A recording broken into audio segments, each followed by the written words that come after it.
പ്രീത, ഇപ്പൊ ഈ കഴിഞ്ഞ ദിവസമേ നമ്മുടെ മുഖ്യമന്ത്രി ഡൽഹിയിൽ നിർമ്മല സീതാരാമനെ കാണാൻ പോയി. അദ്ദേഹം വെറുതെ ഒന്ന് ബ്രേക്ക്ഫാസ്റ്റ് കഴിക്കാൻ വേണ്ടിയാണ് പോയതെന്നാണ് പറയുന്നത്. രാവിലത്തെ കാപ്പൂടി എന്നാണ് പറയുന്നത്. അപ്പോൾ കേന്ദ്രത്തിലെ മന്ത്രിസഭയിലെ മൂന്നാമത്തെ ആളാണ് നിർമ്മല സീതാരാമൻ. മുഖ്യമന്ത്രി പിണറായി വിജയന്റെ രണ്ടാം സർക്കാരിലും ആദ്യ സർക്കാരിലും അവർ തന്നെയായിരുന്നല്ലോ ധനകാര്യമന്ത്രി, അല്ലേ? ഞാൻ ഈ മാറ്റില്ല. അപ്പോഴേ എൻ്റെ ഈ ചോദ്യം, നമ്മൾ ചോദ്യകർത്താവും ഉത്തരം പറയുന്ന താങ്കളാകുമ്പോൾ എൻ്റെ ചോദ്യത്തിന് നീണ്ടുപോകുന്നതിൽ ക്ഷമിക്കുക. അപ്പോഴേ എൻ്റെ ഒരു സംശയം എന്ന് പറഞ്ഞാല്, ഈ രണ്ടാമത്തെ ടൈം ഭരണം വരുമ്പോൾ തീരാൻ ഇനി മാസങ്ങൾ മാത്രം. കേന്ദ്രത്തിൽ കുറേ ഇടപാടുകളൊക്കെ അദ്ദേഹത്തിന് ഇപ്പോൾ ഉണ്ട്. കേരളത്തിൽ മാത്രം അദ്ദേഹത്തിന് നിന്നാൽ പറ്റില്ല. കേന്ദ്രത്തിൽ കുറേ ഇടപാടുകളുണ്ട്. ആ ഇടപാടുകൾക്കൊക്കെ തന്നെ അദ്ദേഹത്തിൻ്റെ 5 വിരലുകളിൽ ആ നിയന്ത്രണം നീക്കണമെങ്കിൽ 5ലും ആൾക്കാരുണ്ട്. അതാണ് പിണറായി വിജയനെ വീണ്ടും വീണ്ടും വീണ്ടും ഭരണത്തിലേക്ക് വരണമെന്ന് CPM തീരുമാനിക്കുന്നത്. ആ 5 കാരണങ്ങൾ ഞാൻ പ്രത്യേകിച്ച് പറയുന്നില്ല.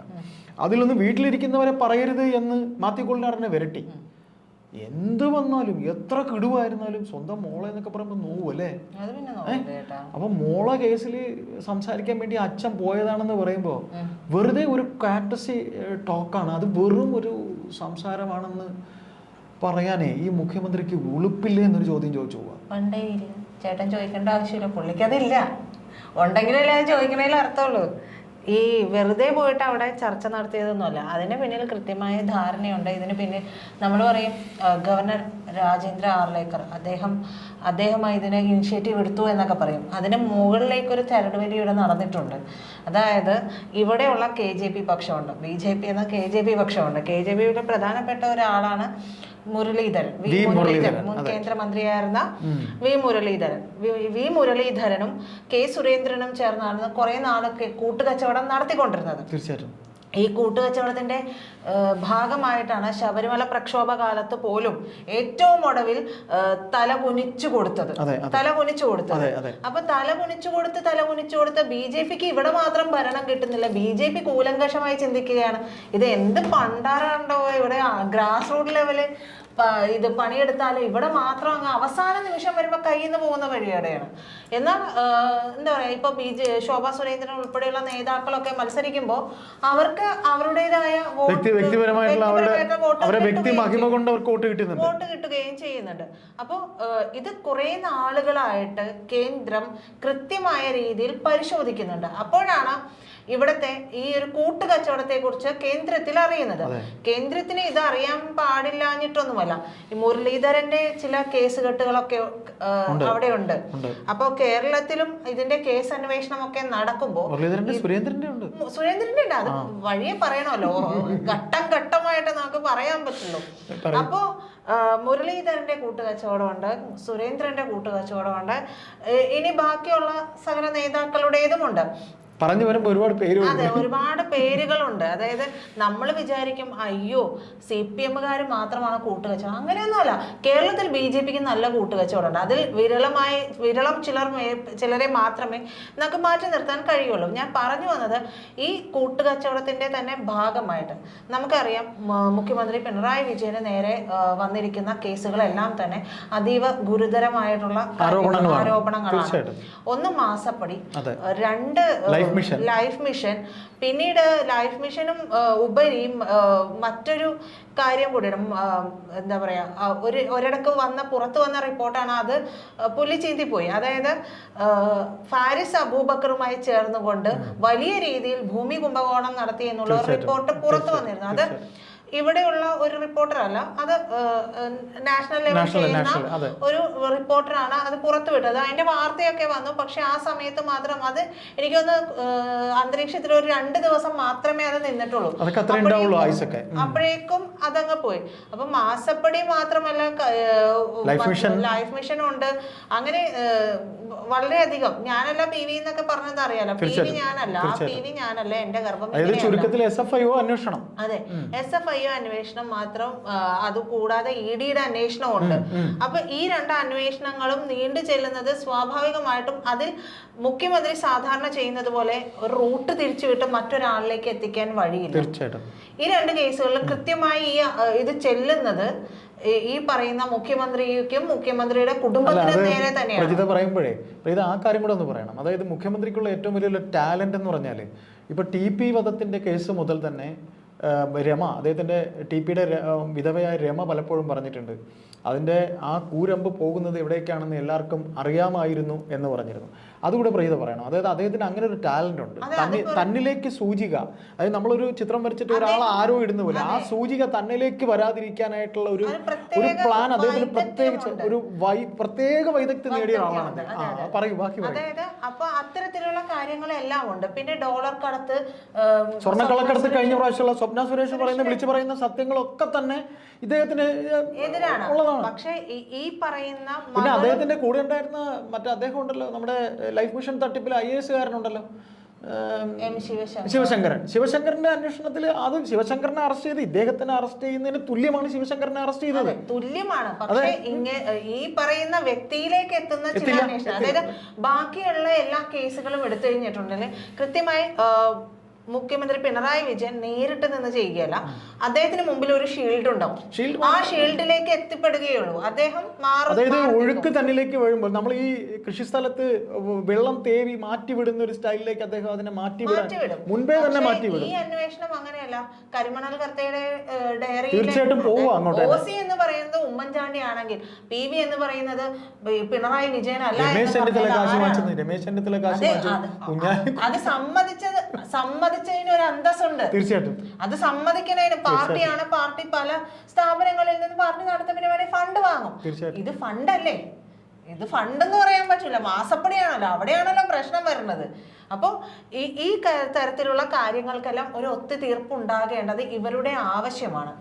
ഇനി വരുന്ന കാലഘട്ടത്തിൽ മുഖ്യമന്ത്രി പിണറായി വിജയൻ തൊട്ട് കളിക്കരുത്. വെറുതെ വീട്ടിലിരിക്കണവരെ തൊട്ട് കളിക്കാന്ന് പറഞ്ഞാൽ ചെയ്തു വെക്കണത് അമ്മാതിരി പരിപാടിയാണെങ്കിൽ പിന്നെ എന്തോ ചെയ്യും? പറയാതിരിക്കാൻ പറ്റുമോ? അപ്പൊ പിന്നെ ഈ പറഞ്ഞതുപോലെ ഇദ്ദേഹത്തിന് കൃത്യമായിട്ട് ഇത് എവിടെയെങ്കിലും വഴിതിരിച്ചിട്ടുണ്ട്. ചേട്ടൻ അറിയാമല്ലോ, മുഖ്യമന്ത്രി പിണറായി വിജയന് പ്രായാധിക്യമുണ്ട്. അദ്ദേഹം ഇല്ല, ഞാൻ എപ്പോഴും ഉരുപ്പിടിച്ച വടിവാളുകൾക്കിടയിലൂടെ കാര്യമൊക്കെ പറയുമെങ്കിലും അദ്ദേഹത്തിന് വയസ്സായിന്നേ, കാർന്നോരായി. അപ്പോൾ അദ്ദേഹത്തിന് ഇവിടെ നിന്ന് തനിക്കൊരു സ്ഥാനചലനം എന്നുള്ളത് ഏത് സമയത്തും അദ്ദേഹം പ്രതീക്ഷിക്കുകയും ചെയ്യുന്നുണ്ട്. ഒരു അടിയന്തര പാർട്ടിയിൽ അദ്ദേഹം ചെയ്യാനുള്ളതൊക്കെ ചെയ്തു വെച്ചു. അതായത് എല്ലാം ഒന്ന് അടക്കി കെട്ടി പൂട്ടി വെച്ചിട്ടേ അദ്ദേഹത്തിന് ഇടയ്ക്കൊക്കെ ചില തലകളൊക്കെ ഇങ്ങനെ പൊങ്ങുന്നുണ്ട്. അപ്പൊ ഇങ്ങനെ പത്തിക്കെട്ടടിക്കും. അപ്പൊ താന്നു. പക്ഷെ ആ പത്തിക്കെട്ടടി അധികം നടക്കൂലെന്നൊരു തോന്നൽ, ഉൾവിളി ഉണ്ടാകുന്നുണ്ട്. അതുകൊണ്ട് തന്നെ അദ്ദേഹം, അതാണ് ഞാൻ പറഞ്ഞത്, ചില കാര്യങ്ങളിൽ അദ്ദേഹത്തിന് കൃത്യമായ ഒരു ധാരണയിൽ എത്തിയതിന് ശേഷം മാത്രമേ ഈ ഭരണത്തിൽ നിന്ന് ഇറങ്ങി പോകാൻ പറ്റൂ. അതായത് ഉപകാരസ്മരണ ഉണ്ടല്ലോ, ഉദ്ദിഷ്ട കാര്യത്തിന് ഉപകാരസ്മരണ, അത് ആജീവനാന്തം നിലനിൽക്കുന്നതാണ്. നമ്മളിപ്പോ ഒരു പള്ളിയിൽ പോയി അല്ലെങ്കിൽ ഒരു അമ്പലത്തിൽ പോയി ഈ ദൈവമേ ഇന്നതാണ് എന്ന് ഞാൻ ഇന്നത് ചെയ്തേക്കാം, അതാണല്ലോ സ്വാഭാവികമായ ഒരു രീതിയാണ്. അതെ. അപ്പൊ അതിന് നമ്മുടെ കാര്യം നടന്നിട്ടുണ്ടെങ്കിൽ ആ വിശ്വാസി ആരാണോ അയാൾക്ക് ജീവിതകാലം മുഴുവൻ അതിലൊരു ആ അമ്പലത്തിൽ ആ പ്രതിഷ്ഠയോടൊരു ഇതുണ്ടാവും, കടപ്പാടുണ്ടാവും. അപ്പൊ അവിടെ ഇന്നിപ്പോ പോയത് പ്രതിഷ്ഠയെ കാണാൻ വേണ്ടിയാണ്. പ്രതിഷ്ഠയെ കാണാൻ വേണ്ടിയിട്ടാണ്. അപ്പോഴാണ് ഈ പറയുന്ന മുരളീധരൻ കുറച്ചു നാളായിട്ട് പേരുകൾ കേൾക്കാതിരിക്കുന്നതിന് പിന്നിൽ മുരളീധരന്റെ കൃത്യമായ ചരടുവലികൾ ഇതിന് പിന്നിൽ നടക്കുന്നത് കൊണ്ടാണ്. കെ സുരേന്ദ്രൻ ഒരു ഘട്ടത്തിൽ സൈലന്റ് ആയിരുന്നു. ഇതിന് പിന്നിൽ കൃത്യമായ, അതായത് ഇവർ തമ്മിലുള്ള മുഖ്യമന്ത്രി പിണറായി വിജയനും ഈ മുരളീധരനും തമ്മിലുള്ള ഒരു അജണ്ടയുണ്ട്. ആ അജണ്ടയ്ക്ക് അനുകൂലമായ വിഷയമൊക്കെ ഉണ്ട് കേട്ടോ. കൊടകരയ്ക്ക് നിൽക്കുമ്പോൾ തന്നെയും ഇവർ തമ്മിലുള്ള അജണ്ട എന്താണോ അതിന് മറികടന്നുകൊണ്ട് മറ്റൊരു തരത്തിലുള്ള ഒരു നീക്കുപോക്ക് ഇവിടെ ഉണ്ടാകാൻ ഇവർ സമ്മതിക്കില്ല. ഈ സമ്മതിക്കാതിരിക്കണമെങ്കിൽ സുരേന്ദ്രനും മുരളീധരന് ഇത്തവണ പ്രത്യേകിച്ച് പദവികളൊന്നും കിട്ടിയിട്ടില്ല. സുരേന്ദ്രനാണെങ്കിൽ ഉള്ള കസേര ഇപ്പൊ പോകാൻ പോവാണ്. അപ്പൊ ഇവർക്ക് ഇവിടെ നിലനിൽക്കണമെങ്കിൽ ചില കാര്യങ്ങൾ ഇവിടെ നടക്കണം. അതായത് ഇപ്പോ ശോഭാ സുരേന്ദ്രനെയാണ് പ്രസിഡന്റ് സ്ഥാനത്തേക്ക് പരിഗണിക്കാൻ സാധ്യതയുള്ളത്. അതെ, കേന്ദ്രത്തിന് താല്പര്യമുള്ളതും അമിത്ഷാ നേരിട്ട് വിളിപ്പിച്ചതും ഒക്കെ അവരെയാണ്. അപ്പൊ ഈ പറയുന്ന സീറ്റിലേക്ക് എല്ലാവർക്കും എന്തിന് PK കൃഷ്ണദാസിന് ഉൾപ്പെടെ MT രമേശിന് ഉൾപ്പെടെ സീറ്റ് മോഹം ഉണ്ടായിരുന്നു എന്നുള്ളത് സ്പഷ്ടമായിട്ടുള്ള കാര്യമാണ്. പ്രസിഡന്റ് മോഹം പ്രസിഡന്റ് മോഹം ഉണ്ടെന്നുള്ളത് അറിയാവുന്ന കാര്യമാണ്. ഇവിടെ പോയതിന് പിന്നിൽ ഈ സുരേന്ദ്രനും V മുരളീധരനും ചേർന്ന് നടത്തിയ ഒരു കൂടിയാലോചനയുടെ ഭാഗമായിട്ടാണ് ആർലേക്കറെ ഇതിനു മുന്നിൽ RSS നിർത്തി എന്നുള്ളത് മാത്രമേ ഉള്ളൂ. അതായത് നമ്മൾ പറഞ്ഞു ആർലേക്കറുടെ നീക്കത്തെ തുടർന്ന് അവിടെ കേന്ദ്രമന്ത്രി നിർമ്മല സീതാരാമൻ കേരള ഹൗസിലേക്ക് എത്തിയെന്ന്. അതിന് പിന്നിൽ കൃത്യമായി കളിച്ചിരിക്കുന്നത് V മുരളീധരനാണ്. കാരണം മുരളീധരനെ ഇവിടെ ഒന്ന് വെച്ചു വാഴുക എന്നുള്ളത് ഒരു സ്വാഭാവികമായിട്ടുള്ള ഒരു കാര്യമാണ്. മാത്രമല്ല പിണറായിയുടെ ഈ കേസുകളിൽ ഒരു ധാരണ വേണം. ഇവിടെ കേരളം പിടിക്കാൻ ഇത്തവണയായാലും BJPക്ക് നടക്കണമെന്നുണ്ടെങ്കിൽ BJP സാധാരണ സംസ്ഥാനങ്ങളിൽ മറ്റു സംസ്ഥാനങ്ങളിൽ ചെയ്തു വന്ന ഗ്രാസ് റൂട്ട് ലെവൽ പ്രവർത്തനം കൊണ്ട് മാത്രം കേരളം എന്ന് പറയുന്ന ഒരു സംസ്ഥാനം പിടിക്കാൻ കഴിയില്ല. അത് കേരളത്തിന്റെ ജനതയുടെ ചിന്താഗതി മറ്റൊരു തരത്തിലായതുകൊണ്ട് തന്നെയാണ്. ജാതി മത സമവാക്യങ്ങൾ വേറെ തന്നെയാണ്. അത് ഒരിക്കലും പിടിക്കാൻ പറ്റില്ല. അപ്പോൾ അതിനൊരു കൈകൊടുക്കൽ അത്യാവശ്യമാണ്. അത്യാവശ്യമാകുമ്പോൾ മുഖ്യമന്ത്രി പിണറായി വിജയന് മാത്രം, അതായത് BJPയുടെയും ആവശ്യം എന്താണ്? കോൺഗ്രസ് മുക്ത ഭാരതമാണ്. അപ്പൊ കോൺഗ്രസ് ഇവിടെ അധികാരത്തിൽ വരരുത്, പകരം പിണറായിക്കാണെങ്കിൽ ഇവിടെ അധികാരത്തിൽ വരേണ്ടത് ആവശ്യം കൂടെയാണ്. കാര്യം തനിക്കൊരു പേര് ദോഷമുണ്ടോ, 2 കൊല്ലം ഭരിച്ച് താൻ മുടിച്ചിട്ട് പോയിന്ന് പാർട്ടിക്കാർ പറയരുത്. അതെ, തുടർ ഭരണവും അത്യാവശ്യമാണ്. അതുകൊണ്ട് V മുരളീധരനുമായിട്ടാണ് ഇവിടെ കൂട്ടുകെട്ട്. ആർലേക്കറുമായിട്ട് ഇത്തരത്തിലുള്ള കാര്യങ്ങൾക്ക് ചർച്ചയ്ക്ക് പോകാനുള്ള ഒരു ബന്ധം നിലവിൽ പിണറായിക്കോ CPM-നോ ഇല്ല. അദ്ദേഹം വന്നതേ നിർമ്മല സീതാരാമനെയൊന്നും അങ്ങനെ കയറി കാണാനൊന്നും പിണറായി എന്ന് വിചാരിച്ച നടക്കില്ല. മുരളീധരനുമായിട്ടുള്ള ചർച്ചയുടെ ഭാഗമായിട്ടാണ് ഡൽഹി കേരള ഹൗസിലേക്ക് മുഖ്യമന്ത്രി പിണറായി വിജയൻ പോയത്. മറ്റൊന്നുമല്ല ധാരണയായിട്ടുള്ളത് 20 സീറ്റാണ് ധാരണ. മാത്രമല്ല ഒരു കാര്യം കൂടെ, പ്രതി അത് പറയുമോ എന്ന് എന്നുള്ളത് ഞാൻ ശ്രദ്ധിക്കുമായിരുന്നു. തന്റെ മകളെ രക്ഷിക്കണം, SFIOയില് തന്റെ മകളെ രക്ഷിക്കണം. 20 സീറ്റ് ഇതിന് കൊടുക്കുമ്പോൾ അവർ അങ്ങോട്ട് വെക്കുന്ന അത് പറയൂന്ന് ഞാൻ നോക്കിക്കൊണ്ടിരിക്കും. അല്ല, അത് പറഞ്ഞു വരട്ടെ. 20 സീറ്റ് ഇങ്ങോട്ടേക്ക് വരുമ്പോൾ മാത്രമാണ് ഇവിടുന്ന് എന്ത് കൊടുക്കുമെന്നുള്ളതുണ്ട്. തീർച്ചയായിട്ടും 20 സീറ്റ് കേരളത്തിൽ കൊടുക്കണമെങ്കിൽ ഇവർക്ക് അനുകൂലമായ രീതിയിൽ കാര്യങ്ങൾ ചെയ്യണം. ഇതുവരെയും SFIO അന്വേഷണം അങ്ങ് ഇപ്പൊ വരും, അന്വേഷണ റിപ്പോർട്ടൊക്കെ സമർപ്പിക്കാറായിട്ടുണ്ട്. അപ്പൊ അത് ഇനി സമർപ്പിക്കാനായ റിപ്പോർട്ടിന്മേൽ പ്രത്യേകിച്ച് ഒന്നും ചെയ്യാൻ പറ്റില്ല. അത് വെച്ച് നീട്ടുക വെച്ച് താമസിപ്പിക്കുക എന്നുള്ള ഒരു കാര്യം മാത്രമാണ് അവിടെ ചെയ്യാനുള്ളത്. ആ ചെയ്യാനുള്ള ധാരണയാണ്. കൂട്ടത്തിൽ ഈ സുരേന്ദ്രന്റെയും മുരളീധരൻ അടക്കമുള്ള ഈ KJP ഗ്യാങ്ങിന്റെ ചില ആവശ്യങ്ങൾ ഇവിടെ നടക്കുകയും ചെയ്യും. ചേട്ടൻ പറഞ്ഞതുപോലെ കൊടകര കേസും മറ്റു ചില മുരളീധരന്റെ മറ്റു ചില ദുബായ് സംരംഭങ്ങളുടെയും ഒക്കെ കേസുകൾ ഇവിടെ കറങ്ങുന്നുണ്ട് അന്തരീക്ഷത്തിൽ. മുരളീധരൻ പിരിവുകൾ അടക്കമുള്ളത് നടക്കുന്നുണ്ട്. അപ്പോൾ ആ ഒരു ധാരണയ്ക്ക് വേണ്ടിയാണ് സത്യത്തിൽ അവിടെ പോയത്. അതാണ് വെറുതെ നിർമ്മല സീതാരാമൻ എങ്ങനെയുണ്ട്, സുഖമാണോ, സുഖമായിട്ടിരിക്കുന്നല്ലോ, മോദിയൊക്കെ എങ്ങനെ നല്ല രീതിയിൽ തന്നെ പെരുമാറുന്നുണ്ടല്ലോ അല്ലേ, മാഡം ഞങ്ങൾക്ക് തരാനുള്ള കാശൊക്കെ ഒന്ന് തരണം, ചിരി വരാത്ത മുഖത്ത് ഒരു ചിരിയൊക്കെ വരുത്തി. എനിക്ക് ഒരു കാര്യം കൂടെ ഇത്രയും പറഞ്ഞു കഴിയുമ്പോൾ മറ്റൊരു കാര്യം കൂടി ചോദിക്കും. ഞങ്ങളുടെ സഖാക്കളൊക്കെ സ്ത്രീകളോട് കുറച്ച് അൽത്തുകൾത്തൊക്കെയാണ്, അവിടെ അങ്ങനെ ഉണ്ടോ, ആരെങ്കിലും അങ്ങനെ പെരുമാറുന്നുണ്ടോ എന്നൊക്കെ ചോദിക്കാൻ വേണ്ടിയിട്ടൊന്നുമില്ല. കൃത്യമായി ധാരണയ്ക്ക് വേണ്ടിയിട്ട് പോയതാണ്. മുഖ്യമന്ത്രി പിണറായി വിജയൻ ഇതൊക്കെ പറയുമ്പോ എല്ലാവരും ഇങ്ങനെ വിഴുങ്ങും എന്നൊക്കെ എനിക്ക് പറയാനുള്ളത് പറയാം. അതായത് ഇപ്പോ ഈ പറയുന്ന ആളിനെ അവർ കണ്ടു, ഇതാണ് ഡീലൊക്കെ ശരിയാണ്. നമ്മുടെ കൊല്ലത്തെ പ്രേമചന്ദ്രനെ ഈ കഴിഞ്ഞ ഭരണം ലോകസഭ കഴിയുന്ന സമയത്ത് എനിക്കത് പറയാതെ പോകാൻ പറ്റൂല. അതുകൊണ്ടാണ് ഞാൻ പറയും. അതായത് ഈ പറയുന്ന പോലെ പ്രേമചന്ദ്രൻ പ്രധാനമന്ത്രി ക്ഷണിക്കപ്പെട്ട MP-മാരോട് ചായ കുടിച്ചപ്പോ ഒരാള് ഇപ്പൊ പ്രേമചന്ദ്രൻ ഡീസന്റ് ആണ് കേട്ടോ. അദ്ദേഹം ഇപ്പൊ രാഷ്ട്രീയ RSPBയിൽ അദ്ദേഹം ഇങ്ങോട്ട് മാറി വന്നു എന്നുള്ളത് അദ്ദേഹത്തിന്റെ വ്യക്തിപരമായ ഒരു ഇതുകൊണ്ടാണ് അദ്ദേഹം കൊല്ലത്ത് ജയിക്കുന്നത്. CPM-ന് കൊല്ലത്ത് വേരോട്ടം ഉള്ള ഒരു സ്ഥലമാണ്. അപ്പൊ അദ്ദേഹം ചായ കുടിക്കാൻ പോയതിന് അന്ന് കരീമുക്ക ഇളമരം കരീമുക്ക ഗോവിന്ദ മാഷ് അല്ല കരീമുക്ക ഗോവിന്ദ മാഷ് പിന്നെ വേറെ ആരൊക്കെ ഉണ്ട്, EP ജയരാജേട്ടൻ പറഞ്ഞു. ഇങ്ങനെ 3 പേര്, ഈ 3 പേര് എന്തൊക്കെയാ പറഞ്ഞെന്നറിയോ? സകലതും പറഞ്ഞു, സകലതും പറയാനുള്ളതല്ല എല്ലാം പറഞ്ഞിട്ടുണ്ട്. ഇവരിപ്പോ അന്ന് ഇത് പറഞ്ഞു, അദ്ദേഹം ദാ മാറാൻ പോകുന്നു, ദാ BJP-യിലേക്ക് പോയി. അദ്ദേഹത്തിന്റെ ഐഡന്റിറ്റിയെ ചോദ്യം ചെയ്യുന്ന രീതിയിലാണ് ഇവരെല്ലാം സംസാരിച്ചത് അല്ലേ? അതൊന്ന്. രണ്ട്, ആ മനുഷ്യന് അദ്ദേഹം ഇപ്പോഴും പറയുന്നുണ്ട് എൻ്റെ ഐഡന്റിറ്റിയെ, എൻ്റെ അച്ഛൻ ആര് എന്ന രീതിയിൽ ചോദിക്കത്തക്ക രീതിയിലാണ് ഇവരെന്നോട് സംസാരിച്ചത്. അപ്പോ വ്യക്തിപരമായി ഇത്തരത്തിൽ അധിക്ഷേപിക്കുന്നത്.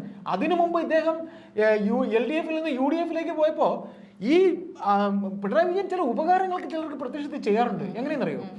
ഒരാളെ വ്യക്തിപരമായി അദ്ദേഹം അടച്ചാക്ഷേപിക്കുമ്പോൾ അദ്ദേഹം വിചാരിക്കും തൻ്റെ വാക് പ്രയോഗങ്ങൾ കൊണ്ട് ഞാൻ അവന്മേൽ അതീശത്വം, അല്ലെങ്കിൽ ഞാൻ അവനിൽ മേൽ അങ്ങ് അധികാരം നേടിയെന്നൊക്കെ.